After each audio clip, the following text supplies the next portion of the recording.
Kangde madam, झालं का तुमचं? करायचं का सुरू?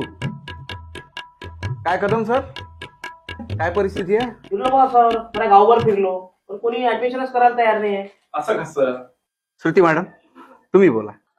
नाही म्हणजे बरोबरच आहे यायचं. आता विषय कसा आहे सर, आम्ही लय फिरलो गावागावात, पण विद्यार्थ्याच्या पालकाचं म्हणणं असं आहे, त्याला मराठी म्हणजे दुय्यमच वाटून राहिली आणि इंग्रजी हे महत्वाची वाटून राहिली है ना.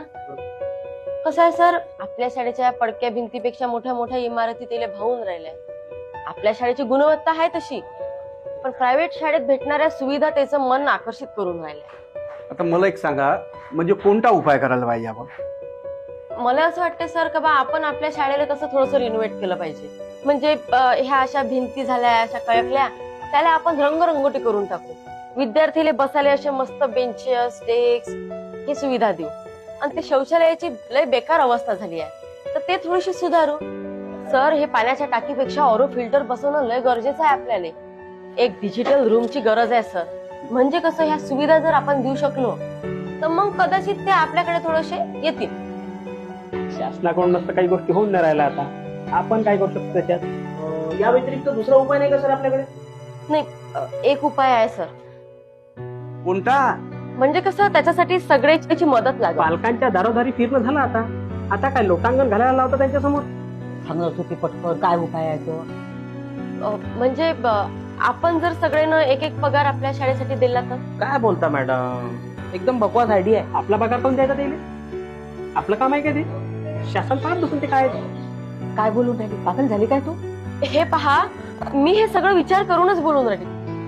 सर, आपल्याला शाळा वाचवायची असेल तर हे सगळं करावंच लागल. काय बोलता मॅडम, आम्हाला घर परिवार आहे ना, मुलांचे शिक्षण आहे, घराच्या EM आहे, आणि तुम्ही त्यातही म्हणता की 1 महिन्याचा पगार अजून द्या. आणि आधीच तर आम्ही ऑलरेडी आमच्या पगारातून 4-5% खर्च करूनच राहिलो आहे ना. माफ करा सर, पण तुम्ही सरकारी शाळेचे शिक्षक असूनही तुमचे लेकरं मात्र CBSE शाळेत आहे. काऊन टाकले तुम्ही? काऊन का तुम्हाला असं वाटतं ना की ह्या शाळेचा दर्जा चांगला नाहीये म्हणून? मग त्या गरिबांना जर वाटत असेल तर काय चुकी आहे हो त्याची?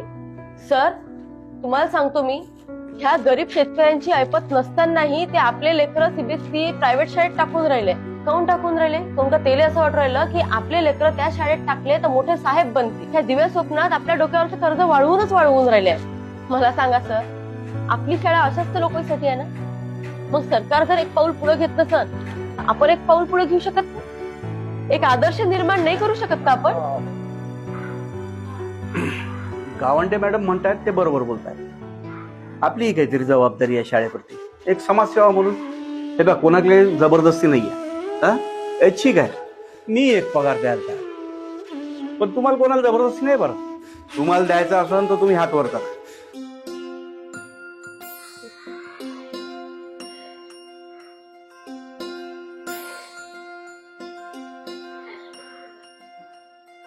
तू काय हात वरत करू राहिला? सर, माझा पगार घ्या, मी त्या शाळेचा कर्मचारीच आहे.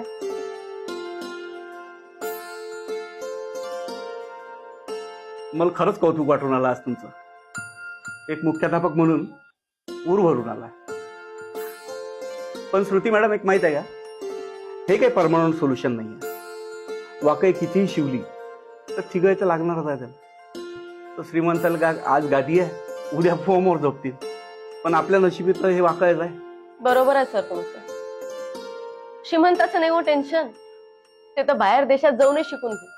पण हे आपले गरीबाचे, शेतकऱ्याचे लेकरं, याची जबाबदारी कोण घेईल? पहिलेच तर शिक्षणाचं खासगीकरण झालंय, त्याच्यात आपल्यासारख्या शिक्षकांनाही हात वर करून घ्यायचं म्हणजे झालं. नोकऱ्या तर कठीण झाल्याच आहे, पण ह्या गरीबाच्या लेकरानं का सुशिक्षित राहावं नाही ह्या देशात? मग यायच्या शिक्षणाची जबाबदारी कोणाची?